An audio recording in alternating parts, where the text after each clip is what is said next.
আজকে আপনাদের সামনে একটা চমৎকার চপিং বোর্ড নিয়ে হাজির হয়েছি। এটি কিন্তু সম্পূর্ণ কাঠের তৈরি, খুবই শক্তপোক্ত, মজবুত এবং এটার স্ট্রাকচারটাও এত দারুণভাবে দেওয়া। এখানে অরিজিনাল কাঠের যে স্ট্রাকচার সেটা রয়েছে, কোনোভাবেই নষ্ট হয়ে যাবে না, কারণ এই কাঠের স্ট্রাকচারটাকে আমরা আঠা দিয়ে এবং লোহা দিয়ে লাগিয়ে দিয়েছি। কোনো ধরনের কোনো ক্ষতিকর কেমিক্যাল বা কেমিক্যাল বার্নিশ ছাড়াই এই চপিং বোর্ডটি তৈরি করা হয়েছে। দেখুন, স্টিলের কিংবা প্লাস্টিকের চপিং বোর্ড ব্যবহার করি আপনার অজান্তেই আপনার পরিবারের স্বাস্থ্যের কথা চিন্তা না করার দরুন যেটা হয়েছে, এই প্লাস্টিকের বোর্ডে সবজি কাটাকাটির করার কারণে এই প্লাস্টিকের ক্ষতিকর মাইক্রোপ্লাস্টিক কিন্তু আপনার শরীরে ঢুকে যাচ্ছে এবং ধীরে ধীরে আপনার শরীরে মরণঘাতী রোগ ধরিয়ে দিচ্ছে।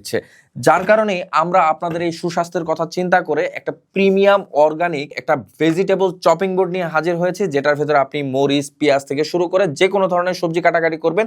স্মুথ এবং কাঠের হওয়ায় আপনার দামি ছুরির ধারও কিন্তু নষ্ট হয়ে যাওয়ার কোনো সম্ভাবনা নেই। তাই যারা নিতে চাচ্ছেন, এই রমজান মাসে আমরা আপনাদের জন্য এই প্রিমিয়াম কাঠের চপিং বোর্ডটিতে একটা সুপার ডিসকাউন্ট রেখেছি। যারা নিতে চাচ্ছেন সরাসরি কল করেও নিতে পারবেন, অথবা অর্ডার নাও বাটনে গিয়ে আপনার নাম, ঠিকানা এবং ফোন নাম্বার দিয়েই এই অর্গানিক চপিং বোর্ডটি আপনার রান্নাঘরকে একটি আভিজাত্যপূর্ণ ছোঁয়া দিয়ে দিন। ধন্যবাদ সবাইকে।